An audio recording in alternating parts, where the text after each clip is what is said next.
I always figured betrayals arrived with shouting, arguments, or hard stares, but mine came with a notification, a gentle vibration on the nightstand. That night, my husband's phone buzzed at 11:47 p.m.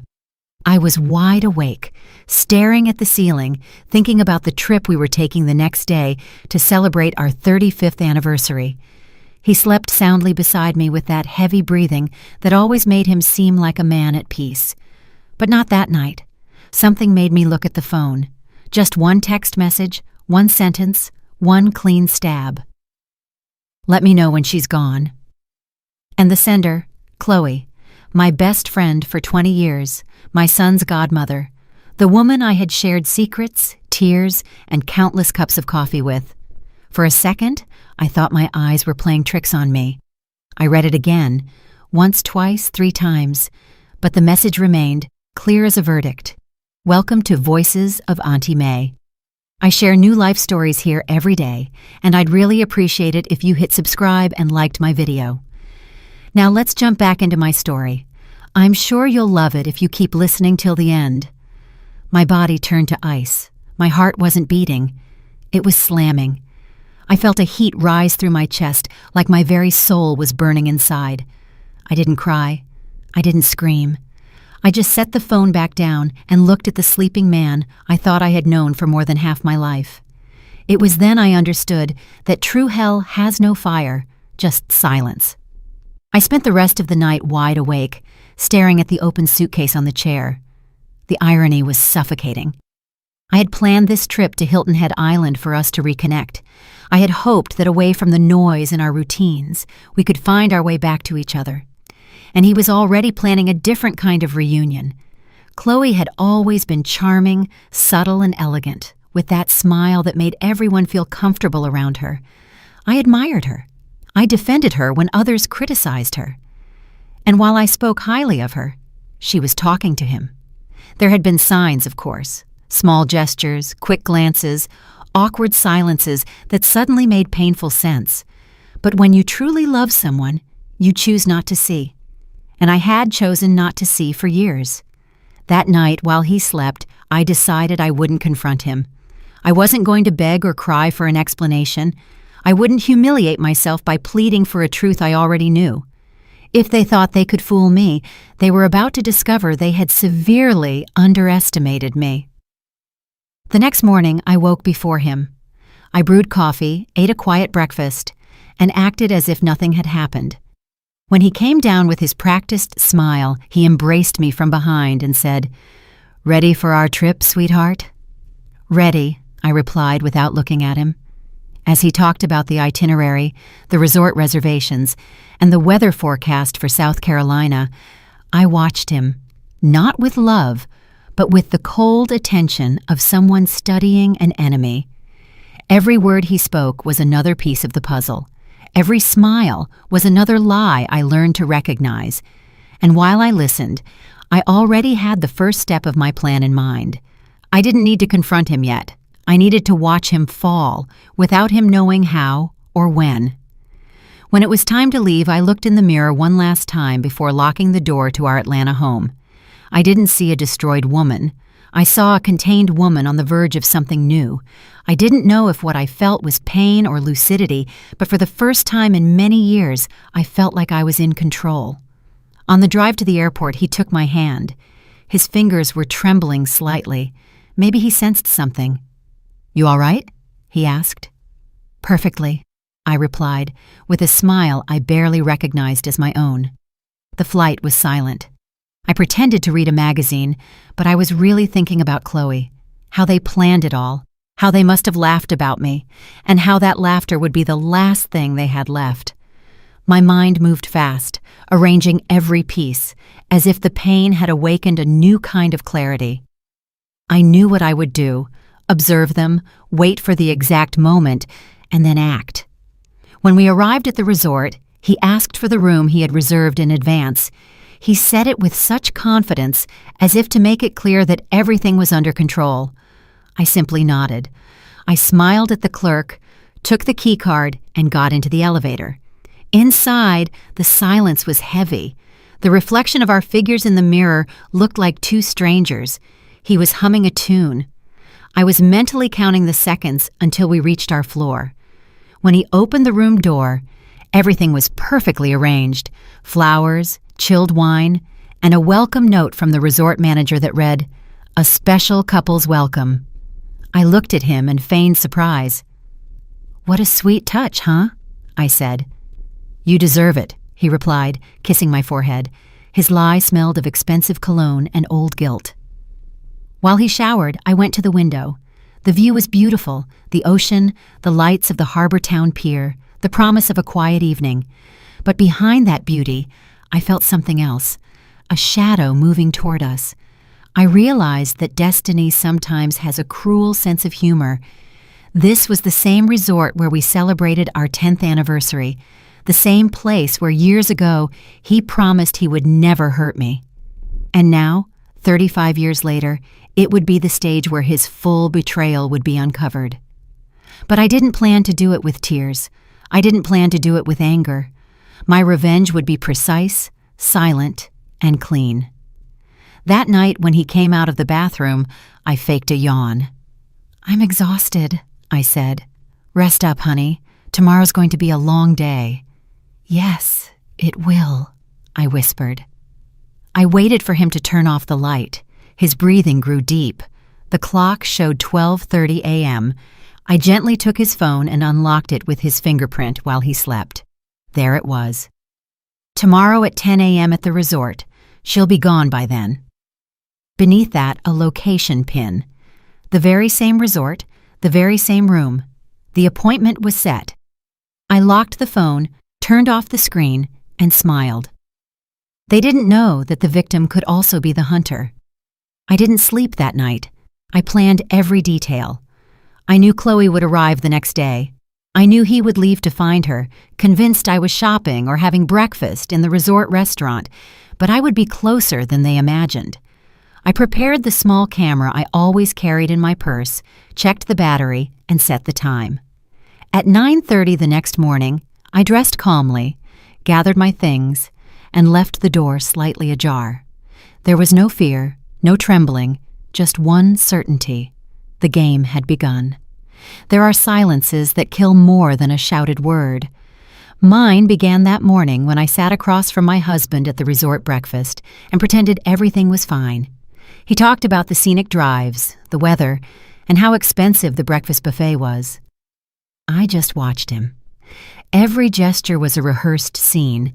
Every smile was a fresh coat of paint over an enormous crack. I couldn't believe the man I had shared half my life with was sitting there so casually, planning his day, while the message from another woman sat in his pocket. As I stirred my coffee, I remembered the first time I met Chloe. It was 1994. I had just moved to the neighborhood in Atlanta with my young children, trying to adjust to a new, modest life. She was the first one to knock on my door. She brought a carrot cake and a huge smile. "Welcome to the neighborhood, neighbor," she said, with that warmth that just disarms you. From that day on, she became part of my life. We shared afternoons of conversation, secrets, and laughter. When Marcus was late from work, she was the one who kept me company so I wouldn't feel alone. When my kids got sick, she was the first to show up with medicine and comforting words. And when I trusted her more than anyone, that's when she started to slowly dig the hole where she would bury my trust.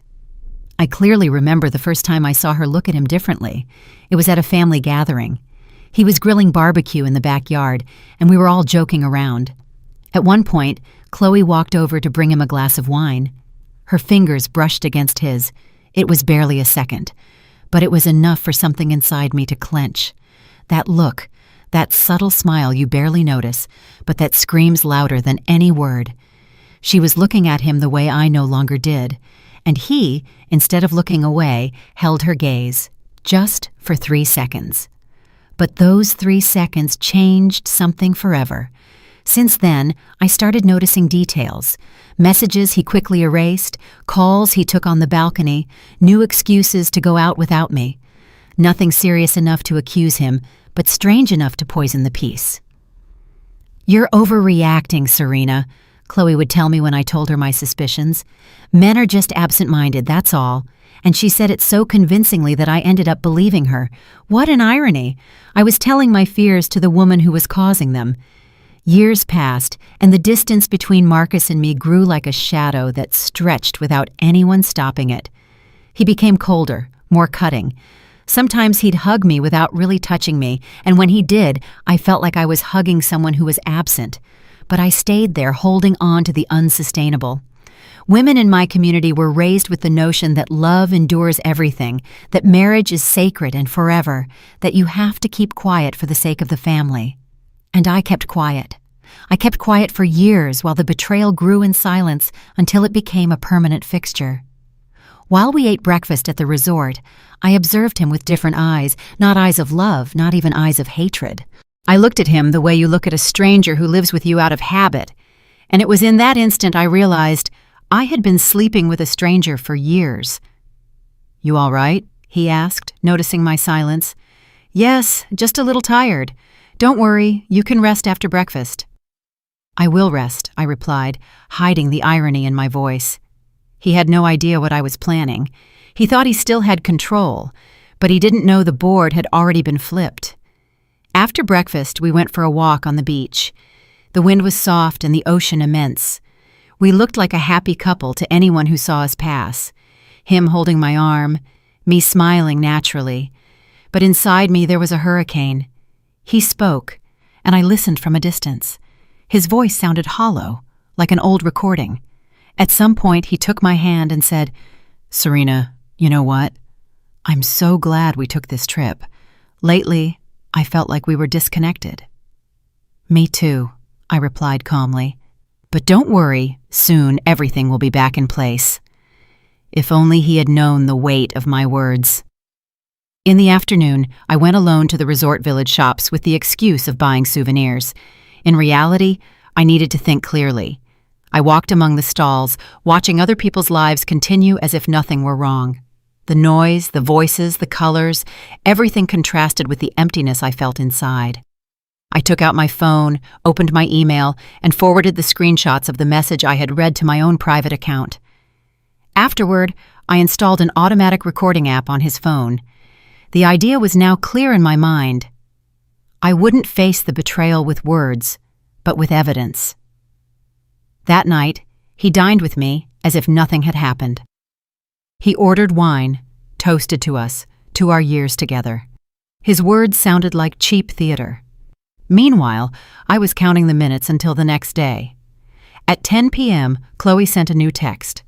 I saw the notification flash on his screen while he slept. "All set. See you at 10:15. Use the spare key card. You know where it is." It wasn't a coincidence. Everything was planned, and without knowing it, he himself had given me the final clue. That night before sleeping, I looked at him one last time with tenderness. Yes, tenderness, because despite everything, part of me still loved him. Or at least, loved the man I thought he was. But this tenderness was different. It was the kindness of someone saying goodbye forever. I realized that deep down, I wasn't just seeking revenge. I was seeking to reclaim something I had lost, my dignity.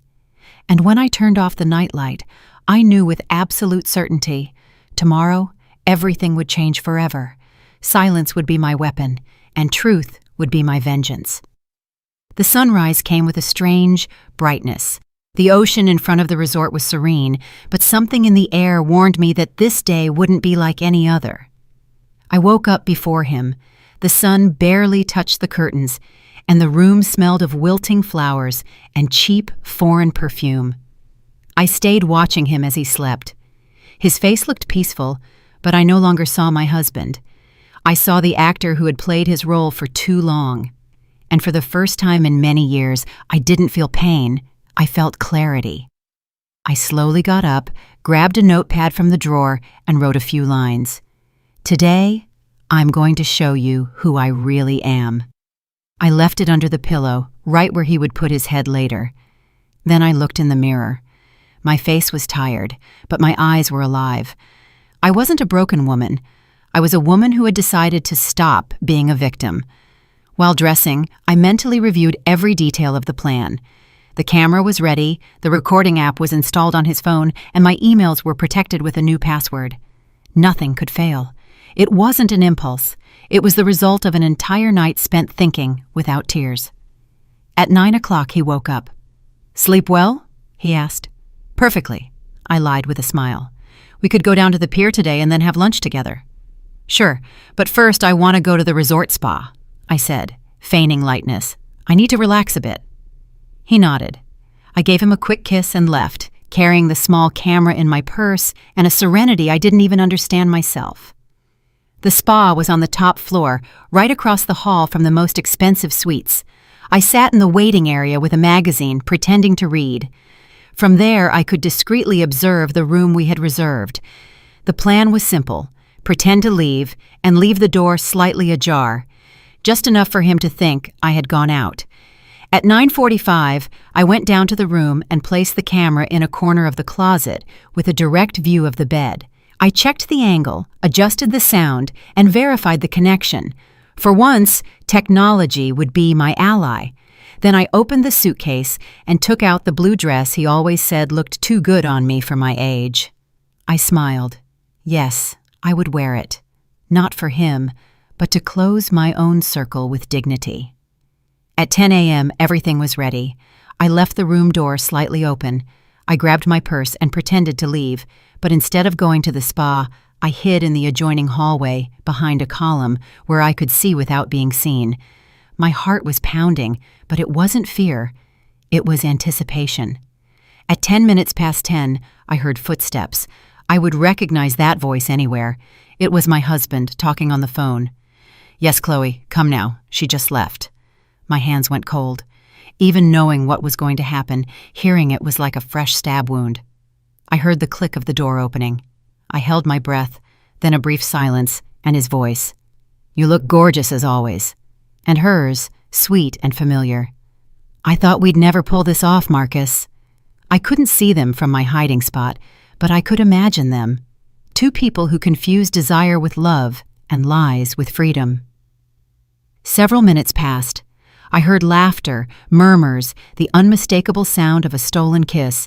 The camera recorded everything, cold and impartial. I just watched from the hallway, feeling a mixture of rage and triumph. It wasn't a spectacle of jealousy. It was the confirmation of what I always knew. Suddenly, I heard Chloe's voice. "And what if she finds out?" "She won't," he said. "She's so trusting, so blind. Poor Serena." Chloe laughed. "Not poor, naive," he corrected. Those two words pierced me. Naive. It was curious. They had confused my silence with weakness, my calmness with stupidity, but that mistake would be their ruin. I stayed in the hallway until I heard the door close again. Chloe was gone. He stayed inside for a few more minutes, perhaps mentally reviewing what he had just done. Then he left in a rush, as if afraid someone might see him. I waited a couple of minutes before entering. The air inside the room was thick, impregnated with cheap perfume and guilt. I looked in the mirror and faced my reflection. There were tears held back in my eyes, but I didn't let them fall. I walked to the closet and stopped the recording. The camera blinked once and saved the file. I reviewed the video. There they were. He and Chloe, together, laughing, touching, lying. I had everything I needed. I sat on the bed, holding the phone.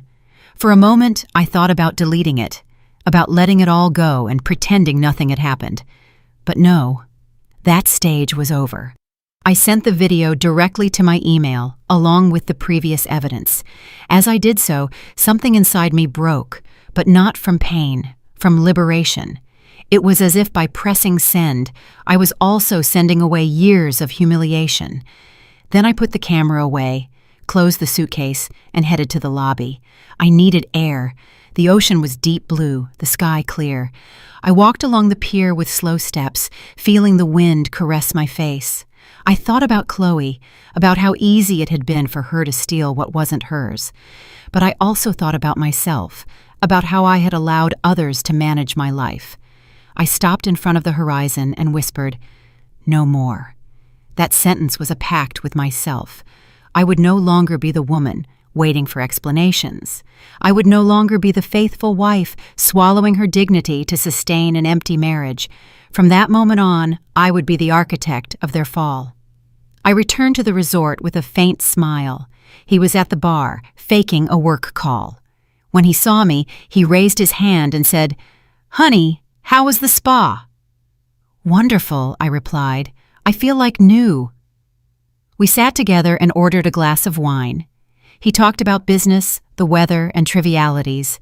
I just listened, wondering how he could lie with such calmness. He was a perfect actor, but he didn't know that his show was already over. That night, I slept peacefully. I knew the next day would be the beginning of the end, and as I closed my eyes, I felt that the naive, blind, and silent Serena had been left behind.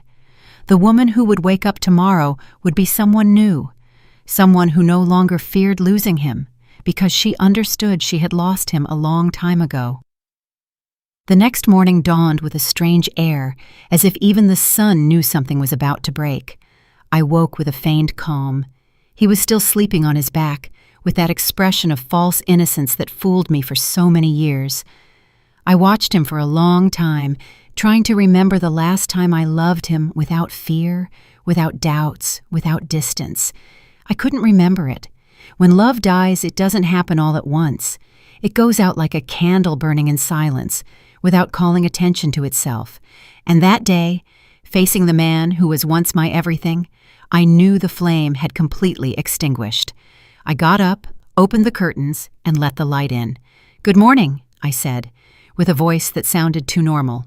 "Morning, honey," he replied, stretching as if he had no sins to hide. While he showered, I discreetly checked the camera I had hidden the morning before. The battery was still charged. The green light blinked patiently. The device, like me, waited for the moment to record his fall. Breakfast passed without incident. He talked about the boat ride, dinner that night, the nearby beach. His speech was so trivial it was almost offensive.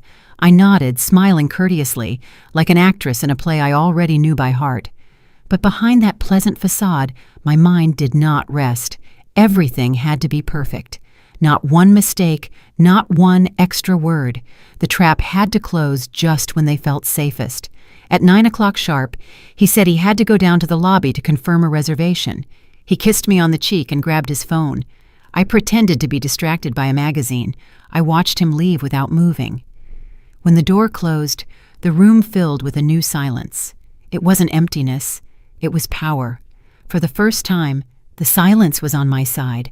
I waited a few minutes before getting up. I went to the door. I opened it just a crack and looked into the hallway. Nothing, but something in the air told me he had already made the call.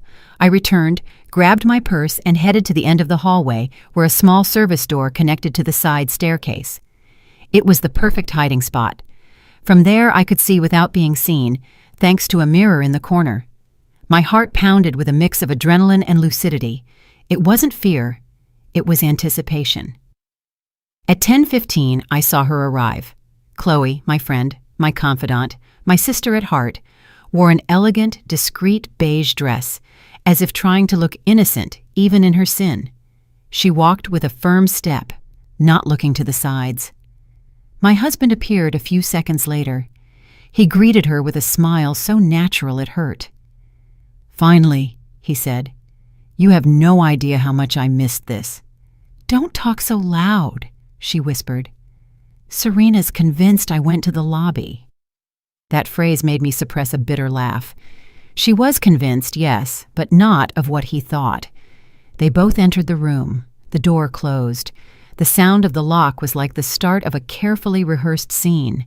From the hallway, I watched the reflection in the mirror opposite the window. I could see enough to understand everything.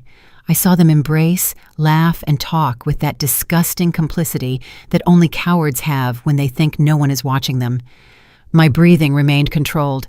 I wasn't trembling. I wasn't crying. I was just watching, cold and awake. It was like watching a movie, except I was the one who wrote the script. I heard his voice. "You don't know what I had to put up with last night." "Poor baby," Chloe whispered mockingly. "Sleeping with her must be a punishment. It's almost over now. I just need a little more time." "And after that?" she asked, resting her hand on his chest. "After that, everything will be ours." The rage rose in me like a wave, but I held it back. It wasn't time to explode. Every one of his words was being recorded, every gesture captured. The camera watched them with the same patience I had waited for them for years. Chloe sat on the bed, crossing her legs flirtatiously. "What if she realizes?" she asked softly. "She won't. She believes what she wants to believe. You always underestimated her." "And I wasn't wrong," he said. That last sentence was the hardest blow, not because of what he was saying, but because it confirmed what I feared, that for years my silence had been his nourishment. I leaned against the wall. My hands were sweating, but not from nerves. It was contained fury, an old fury that was now finding its outlet. I stayed there watching them for more than 10 minutes. Chloe laughed, he kissed her, and the faithful camera saved everything. At 10:30, she got up to leave. "See you tonight," she said, fixing her hair in the mirror. "I love you," he whispered. "I love you too." She closed the door and left. He stayed inside for 5 minutes, checking his phone. I took a step back without making a sound and waited for him to leave.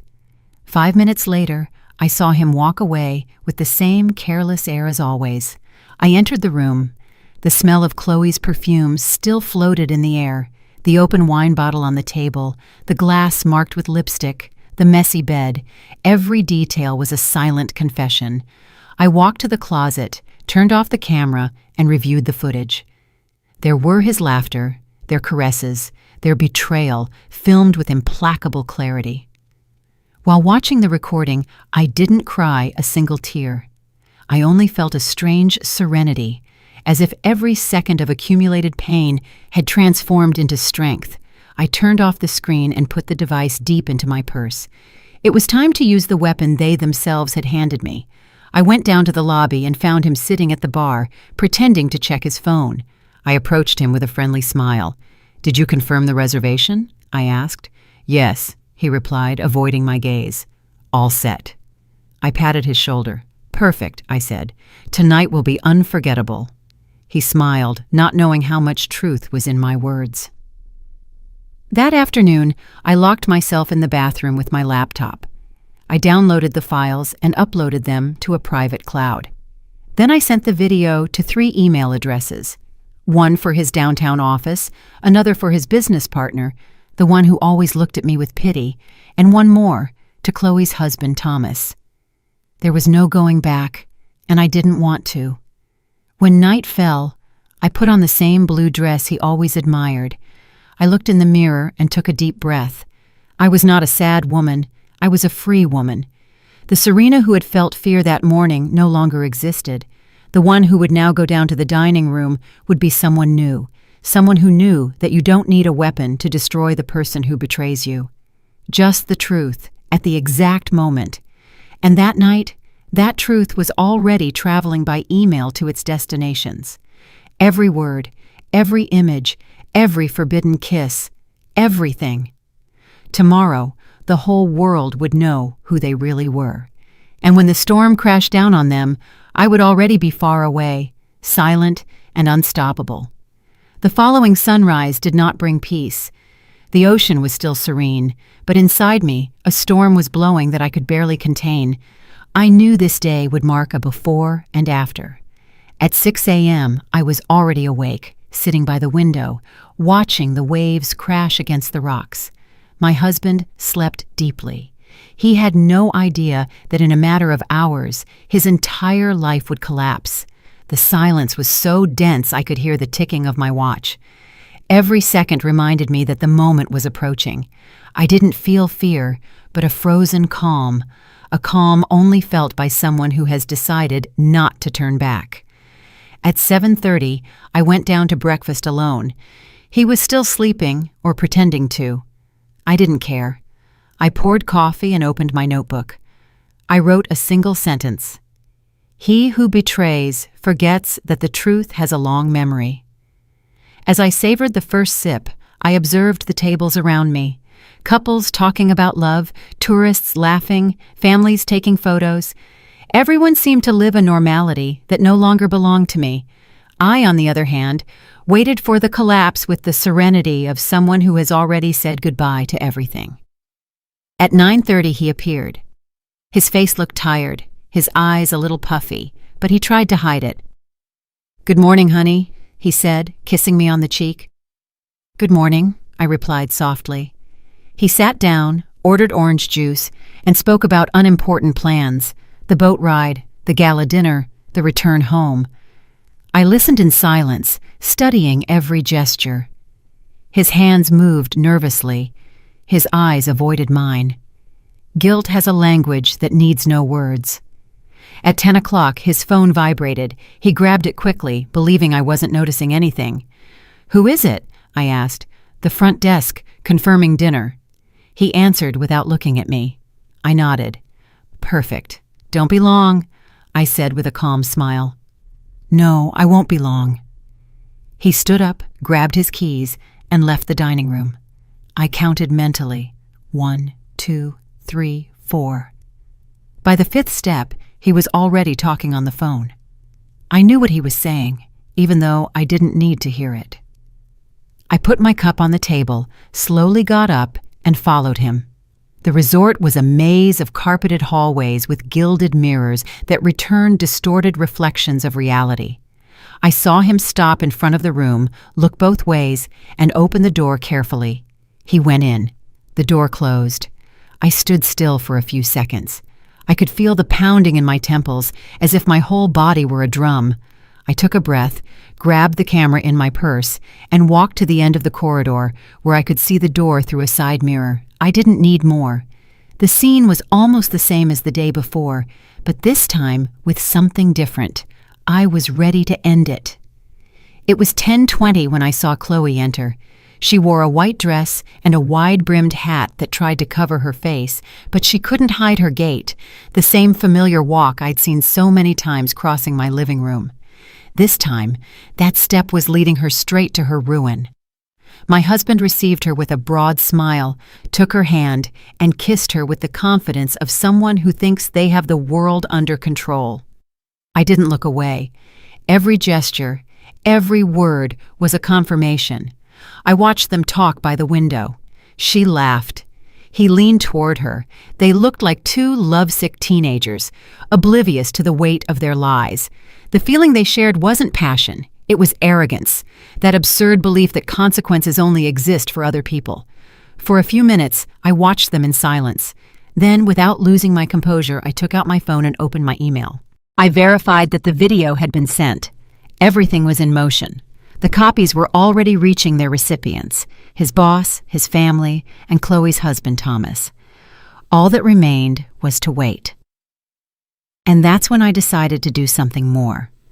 I approached slowly, walking quietly until I stood right in front of the door. I didn't enter. I just knocked twice. Silence. Then his voice. "Serena, is that you?" I didn't answer. I just waited. I heard them moving inside, clumsy and nervous. When the door opened, I was met with their two faces frozen in the air. Chloe's blouse was unbuttoned. He had the look of someone who had just seen a ghost. "What are you doing here?" he asked in a thin voice. "I wanted to see if the room was as comfortable as you said in your texts," I replied with a serene voice. Chloe paled. "Serena, I can explain." "I don't doubt it," I interrupted. "But I don't need to hear you. You've already done all your explaining in front of the camera." My husband's eyes filled with terror. "What camera?" he asked. "The one you failed to see, just like you failed to see me," I replied. Before he could react, my phone vibrated with several notifications. His boss, Chloe's husband. The copies had arrived. I looked him in the eye and said, "There's no turning back." "Serena, please," he shouted, moving closer. "We can talk." I stepped back. "No, there's nothing left to talk about." "I love you," I laughed bitterly. "No, Marcus, you love yourself. And you don't even do that well." Chloe started crying. "Serena, don't do this. My husband, my family." "Then you should have thought about that before you betrayed the woman who opened her home to you." For an instant, Silence filled the room.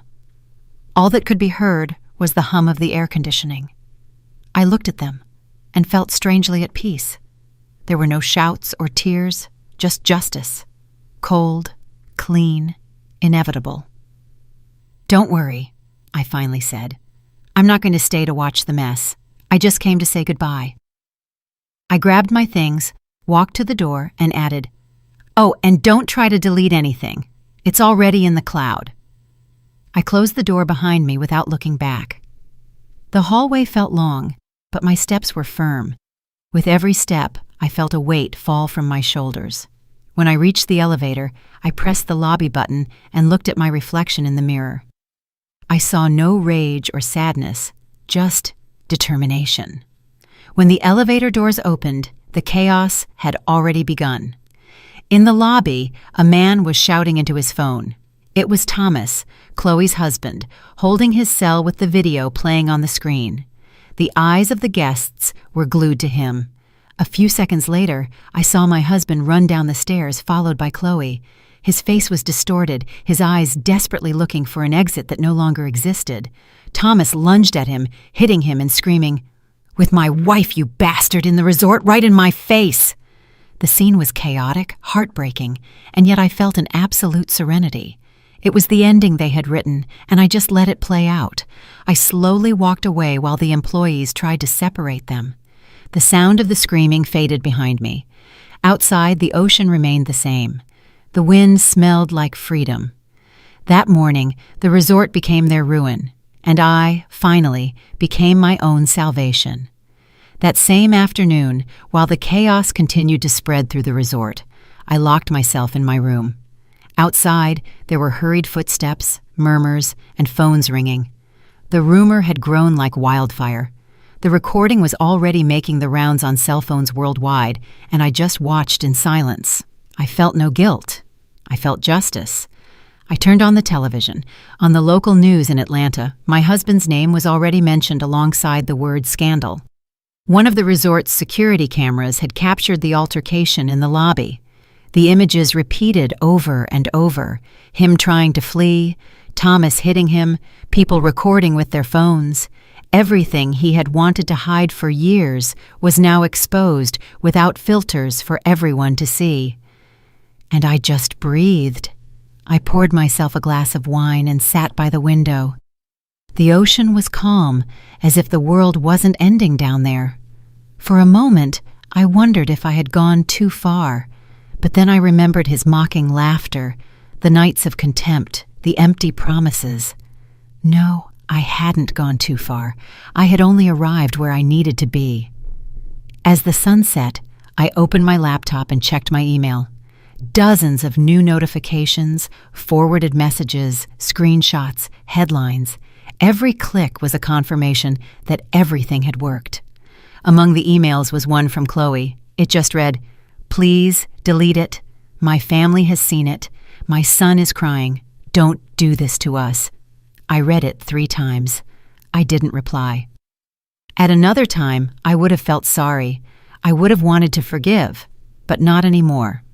You can't ask for compassion from someone who never had any for you. The next email was from my husband. "Serena, let's talk. All this can be fixed. It was a mistake, a moment of weakness. Please, don't destroy everything we built." I smiled.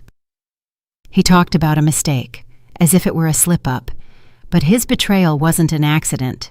It was a repeated decision for years, and decisions, sooner or later, demand payment. I closed the computer and picked up my phone. I had dozens of missed calls. None of them were worth answering. Silence, once again, was my best response. I lay on the bed and closed my eyes. For years, his voice had been my constant noise. Now, for the first time, silence sounded like freedom.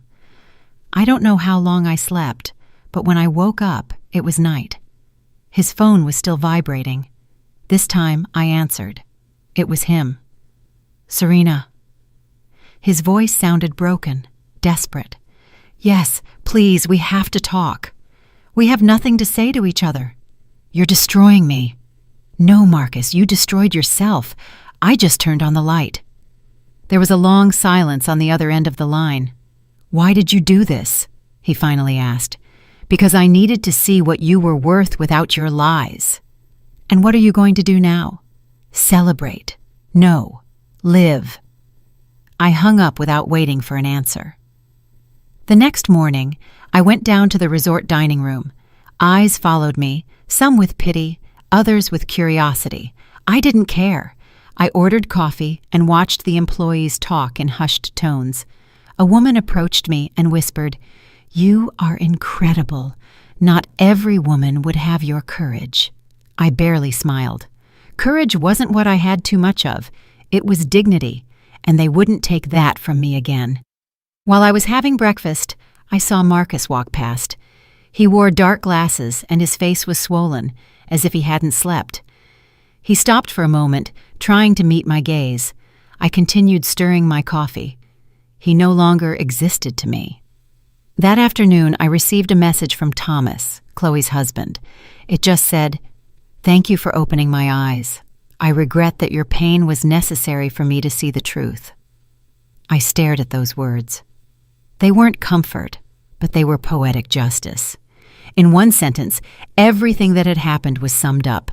My pain was the lantern that illuminated everyone's lies. I put away my phone.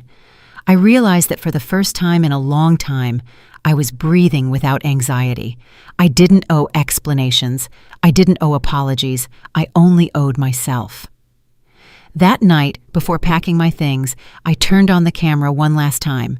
I recorded myself looking directly into the lens, not for him, not for Chloe, but for me.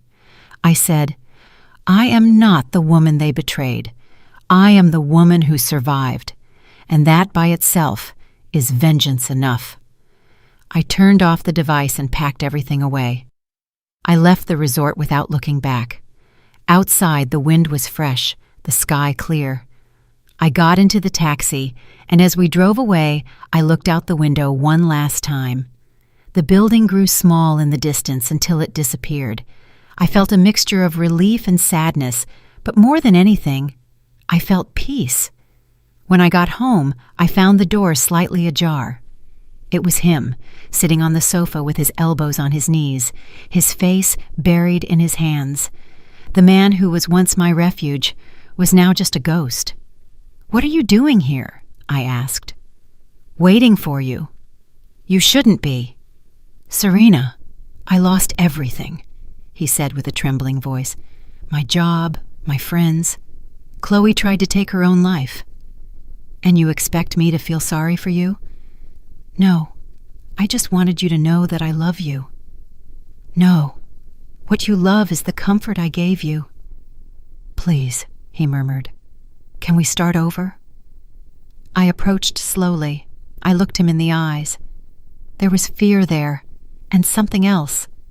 Emptiness. "Marcus," I told him, "there's no going back. You lied to yourself so much you don't know who you are anymore. And I finally figured out who I am without you." I turned, walked toward the door, and added without looking back, "This time, goodbye doesn't hurt. What hurts is that it took me so long to say it." I walked out.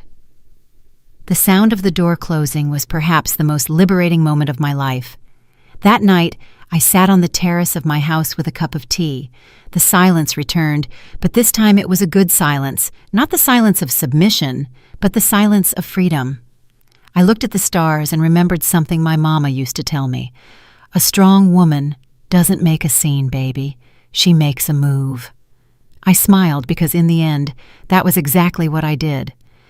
The news exploded like a bomb, not just in the house or the neighborhood, but across the whole darn state. My husband, the respected executive, the man with the impeccable smile and family speeches, was now in all the headlines. Executive betrayed by his own ambition. Intimate video exposes affair with colleague's wife. I watched the news without moving a muscle. Every word was a confirmation. For years, I had lived in his shadow, hearing people call him an example of integrity, while I was just the quiet wife who always accompanied him. Now, his silence was mine. And his ruin was too. Reporters camped out in front of his downtown office. Cameras followed his every move. Social media was ablaze. Employees avoided him when he arrived, and his partners, who once called him a friend, stopped answering his calls. A week later, the board removed him from his position. I remember the call. "Serena," he said with a broken voice, "they fired me." "I'm sorry," I replied without emotion. "Are you really sorry?" "No," I said frankly. "I expected it." There was a long silence on the other end. Then I only heard crying, not the crying of a remorseful man, but of one who understood too late that all his power was an illusion. Chloe, for her part, disappeared from Atlanta. Her husband left her. Her daughter moved in with her grandparents. She tried to call me several times. I never answered. One night, she left a voicemail. "Serena, you don't know how much I regret this. I don't know what happened to me. I swear I never meant to hurt you." I turned off my phone. Regret doesn't clean stained hands. It just stains them with tears. Despite everything, I felt no pleasure. I didn't enjoy the scandal or the fall. It was something colder, deeper, a sense of equilibrium, as if the universe had finally adjusted the scale. But with that calm came something new. Emptiness. Because revenge, however just, doesn't always bring satisfaction. It leaves silence, and silence, when there is no hatred left to feed it, turns into reflection. I began to ask myself at what point my life had been reduced to waiting for justice. I had dedicated years to surviving his contempt, his control disguised as affection, his selfishness as a man who thought he was God. And now that it was all over, who was I? A free woman? Yes, but also a solitary woman. One day, leaving the house, a neighbor approached me. "Serena, can I tell you something?" she asked conspiratorially. "Of course." "You did what many of us wish we had the courage to do." "It wasn't courage," I replied. "It was exhaustion." She smiled sadly, and I knew that even though my story scandalized many deep down, it represented all the women who had ever had to swallow betrayal in silence. His phone rang again one night. It was him, again. "Serena," he whispered, "I have no one. They took everything from me." "That happens when you don't take care of what you have. I need you." "No, you need redemption, and I'm not the one who can give you that." "Are you just going to leave me like this, destroyed?" "I'm not leaving you destroyed, Marcus. I'm leaving you responsible." And I hung up. He didn't call again. Days passed. The scandal began to fade, but the consequences continued to burn.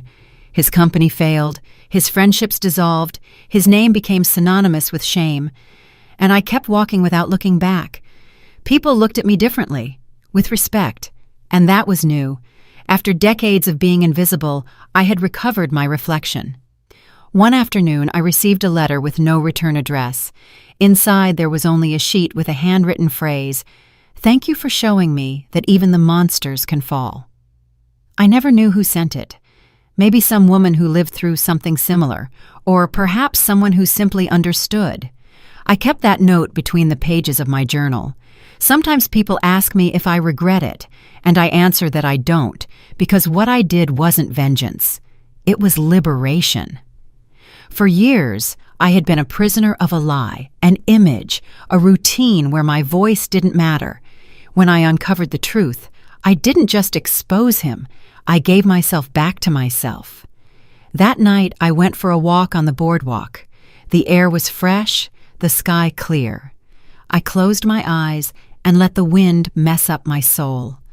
I thought about everything I had lost: a marriage, a friend, a lifetime of appearances, but also about what I had gained: my name, my voice, my peace. Because when a woman is free from fear, no one can dominate her again. I looked at the horizon and promised myself that I would never again love from need, but from choice. And if anyone ever asked me what it feels like to betray, I would answer, I don't know, but I know what it feels like to forgive myself for having allowed it for so long. They say that after the fire, silence always follows, but no one warns you how profound it can be. Several months passed since that storm, and the world seemed to have forgotten the scandal. The headlines changed, people found new dramas to talk about, but I continued learning to live among the ashes, not of pain, but of habit, of that life that once revolved around a man I mistook for love. I remember the first dawn after everything. The sun came through my window, painting the walls with golden hues. That day, I wasn't in a hurry. I didn't have to prepare breakfast, iron shirts, or fake smiles. I just poured coffee and drank it slowly, as if savoring my freedom for the first time. I looked around. The house was empty, yes, but also clean of lies. The air smelled different. It was mine. That morning, I understood that loneliness isn't always a punishment. Sometimes, it's the first act of self-love. Little by little, I began to rebuild my routine. I started reading again, painting, taking care of my plants. I reclaimed the time I had given to someone who never deserved it. Every flower that bloomed in my garden was a reminder that life continues, even after being torn out by the root. And then something happened that I didn't expect. I began to forgive myself, not for having exposed him, not for the revenge, but for having kept quiet for so long, for having convinced myself that patience was a virtue when, in reality, it was fear. Fear of being alone, fear of starting over, fear of accepting that I had loved a man who didn't know how to love. Forgiving myself was harder than forgiving him. But I did it, and with every tear I let fall, something inside me was released. One day, while walking in the park, I crossed paths with an elderly couple. He held her hand tenderly, as if time hadn't passed, and for the first time in a long time, I didn't feel envy. I smiled because I understood that true love isn't searched for. It's built when two souls know how to care for each other. And if you don't find it outside, you can build it within yourself. I became my own company, my own refuge. Sometime later, I found out through others that Marcus had left the city. He lives alone in a small apartment, without family or work. They say he aged suddenly, that he barely goes out. It neither gladdens nor pains me. It just reminds me that everyone reaps what they sow. And he sowed lies for years. Sometimes I think about calling him, not to reopen wounds, but to close the cycle. But then I understand that there are silences that speak louder than any goodbye. My silence was my answer, and in that silence, I found peace.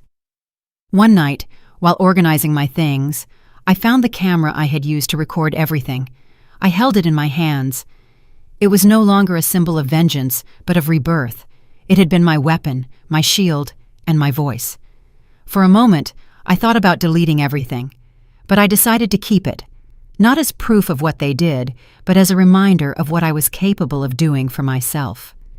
A few months later, I opened a small workshop in my home, Stories That Heal. Women of all ages came there to tell their pain, their anger, their betrayals. I taught them what it took me a lifetime to learn. Don't wait for someone to save you. No one will rescue you, but you can rescue yourself. The voice you most need to hear is your own. Every time one of them smiled through tears, I felt the circle closing a little more.